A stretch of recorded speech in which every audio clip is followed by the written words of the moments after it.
ஹரே கிருஷ்ணா. உயிரிலிருந்து உயிர் தோன்றுகிறது, பாகம் 5, அத்தியாயம் 1, முதல் காலை உலா, அதன் தொடர்ச்சி. அணுவில் பிரபஞ்சம். ஸ்ரீல பிரபுபாதா கூறுகிறார், அனைத்து பருப்பொருட்களும் மண், நீர், நெருப்பு, காற்று, ஆகாயம் என 5 ஸ்தூல இயற்கை சக்திகள் மற்றும் மனம், புத்தி, பொய்யான அகங்காரம் எனும் 3 நுட்பமான இயற்கை சக்திகள் ஆகியவற்றின் கலவையே ஆகும். கரந்தர என்பவர் கேட்கிறார், வேதங்களின்படி இயற்கை சக்தியானது பொய்யான அகங்காரத்துடன் துவங்குகிறது. பின் மனம், புத்தி மற்றும் ஸ்தூல இயற்கை சக்திகள் ஆகாயம், காற்று, நெருப்பு என்றெல்லாம் உருப்பெறுகிறது. எனவே எல்லாவித பருப்பொருட்களுக்கும் இந்த 8 இயற்கை சக்திகள் அடிப்படையாக உள்ளன, சரிதானே? ஸ்ரீல பிரபுபாதா கூறுகிறார், ஆம். ஒரு சிறிய விதையிலிருந்து மாபெரும் ஆலமரம் உருவாகிறது. இப்பிரபஞ்சம் உருவாவதும் இதை போன்றதே ஆகும். அச்சிறு விதைக்குள் ஆலமரத்தை யாராலும் பார்க்க முடியாது. ஆனால் அச்சிறு விதைக்குள் ஆலமரத்தின் வளர்ச்சிக்கு தேவையான அறிவு உட்பட எல்லாவித இயற்கை சக்திகளும் அடங்கியுள்ளன. உண்மையில் ஒவ்வொருவர் உடலும் பிரபஞ்சத்திற்கு ஒத்ததே ஆகும். ஏனெனில் மேற்கூறிய 8 இயற்கை சக்திகளும் நாம் ஒவ்வொருவரது உடலிலும் உள்ளன. ஆகவே இப்பிரபஞ்சம், மனிதன், மரம், புழு அனைத்தும் உருவாவதற்கு தேவையான அடிப்படை இயற்கை சக்திகள் ஒன்றே ஆகும். கரந்தரா கேள்வி கேட்கிறார், அப்படியானால் அணு? ஸ்ரீல பிரபுபாதா அதற்கு பதிலளிக்கிறார், இதே அமைப்பு அணுவுக்கும் பொருந்தும். இந்த அடிப்படை இயற்கை சக்திகள் அணுவிலும் உள்ளன. அனோர் அணியான் மகதோ மஹியான், கதோபனிஷத் 1.2.20. அதாவது மிக பெரியதானாலும் சரி, மிக சிறியதானாலும் சரி, அனைத்து பொருட்களும் அதே அடிப்படை இயற்கை சக்திகளையே ஆதாரமாக கொண்டுள்ளது எனப்படுகிறது. இப்பிரபஞ்சம் முழுவதற்கும் இது பொருந்தும். ஒரு பெண்ணின் மிகச்சிறிய கை கடிகாரத்தினுள் அது திறம்பட இயங்குவதற்கு தேவையான எல்லா இயந்திரங்களும் பொருத்தப்படுகின்றன. அதேபோல் ஒரு சிற்றெரும்பும் தனது தேவைகளை பூர்த்தி செய்து கொள்வதற்கு தேவையான மூளையை பெற்றிருக்கிறது. இது எவ்வாறு சாத்தியமாகிறது என்பதை கண்டறிய நீங்கள் சிற்றெரும்பின் மூளை திசுக்களை நுட்பமாக ஆராய வேண்டும். இது சாத்தியமல்ல. அதோடு மட்டுமல்லாமல் சிற்றெரும்பை விட மிக நுண்ணியமான புழு பூச்சிகளுக்கும் உள்ளன. இவற்றையெல்லாம் பார்க்கும்போது இத்தகைய திட்டமிடப்பட்ட சீரான செயல்களுக்கெல்லாம் தேவையான விரிவானதொரு அமைப்பு இருக்க வேண்டும் என்பதை உணரலாம். ஆனால் விஞ்ஞானிகளால் அதை கண்டறிய முடியாது. சார்புடைமையும் அறிவும். ஸ்ரீல பிரபுபாதா கூறுகிறார், ஊன், உறக்கம், உடலுறவு, தற்காப்பு என்ற இந்த 4 அடிப்படை தேவைகளையும் பூர்த்தி செய்து கொள்வதற்கான அறிவை எல்லா ஜீவராசிகளும் பெற்றுள்ளன. அணுவிற்கும் இத்தேவைகள் உள்ளன. மனிதனுக்கும் இதர ஜீவராசிகளுக்கும் உள்ள ஒரே வேற்றுமை, மனிதனால் மெய்ஞானத்தை பெற்று கடவுளை அறிய முடியும் என்பதே ஆகும்.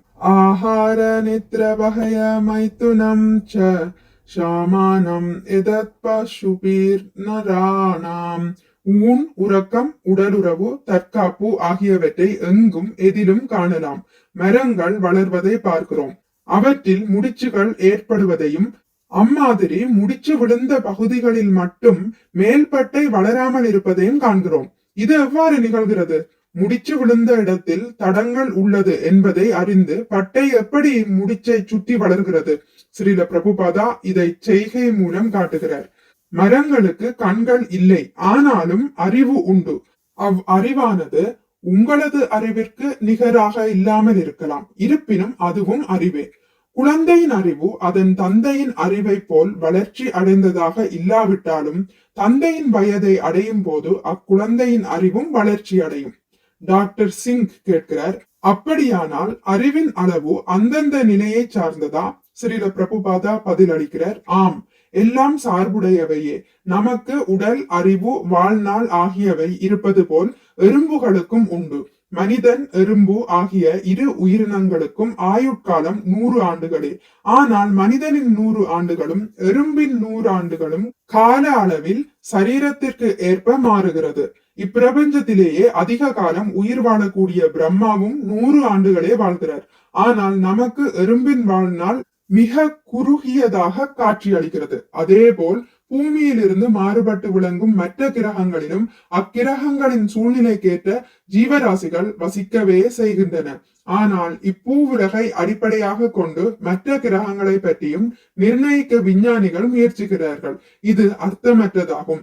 இப்பிரபஞ்சம் முழுவதும் சார்புடைமை விதியின்படி நடத்தப்படுகிறது. இப்பிரபஞ்சத்திலேயே சூழ்நிலைக்கேற்ற சரீரத்திற்கேற்ற ஆயுளை பெற்று பல்வேறு ஜீவராசிகள் உயிர் வாழ்கின்றன. வேதங்களின்படி அறிவு தேச கால பாத்திர என்பவற்றை சார்ந்ததாகும். தேச என்றால் சூழ்நிலை, கால என்றால் காலம், பாத்திர என்றால் பொருள், அதாவது சரீரம். இம்மூன்று அம்சங்களையும் நாம் கருத்தில் கொள்ள வேண்டும். உதாரணமாக மீன் நீரிலேயே வாழ்கிறது, ஆனால் கடற்காற்றின் குளிரை நம்மால் பொறுத்து கொள்ள முடியவில்லை. அதே சமயத்தில் கடற்புறாக்களும் நம்மை போல் கடல் காற்றில் நடுங்கும் என நினைப்பது முட்டாள்தனமாகும். எனவே தேச கால பாத்திர என்ற மூன்று அம்சங்களையும் சார்ந்தே ஜீவராசிகள் உயிர் வாழ்கின்றன. இப்பிரபஞ்சத்தில் 84 லட்சம் வகையான உயிரினங்கள் உள்ளன. வெவ்வேறு விதமான சூழ்நிலைகளில் வெவ்வேறு விதமான உயிரினங்கள் வாழ்கின்றன. இவ்வுலகத்தில் கூட அலாஸ்காவில் வாழும் உயிரினங்கள் இந்தியாவில் வாழ முடியாது.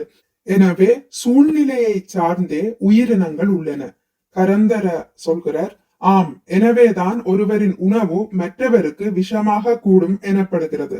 பிரம்மானந்தா என்பவர் கூறுகிறார், சந்திரனுக்கு சென்ற விஞ்ஞானிகளால் அங்கு வாழ முடியாததால் வேறு எந்த ஜீவராசியும் அங்கு உயிர் வாழ்வதில்லை என்று நினைக்கிறார்கள். ஹரே கிருஷ்ணா. இத்துடன் முடித்துக் கொள்கிறேன். இனி அடுத்த பதிவில் இதன் தொடர்ச்சியை வாசிக்கலாம். மிக்க நன்றி. ஹரே கிருஷ்ணா. உங்களுக்கு இந்த வீடியோ பிடித்திருந்தால் லைக் பண்ணுங்கள், ஷேர் பண்ணுங்கள், சப்ஸ்கிரைப் பண்ணுங்கள். நோட்டிபிகேஷன் பெல்லை அழுத்துவதன் மூலம் அடுத்த பதிவுகள் உங்களை வந்தடையும். பகவான் ஸ்ரீ கிருஷ்ணரை பற்றி கேட்டு மகிழ்வோம். ஹரே கிருஷ்ணா.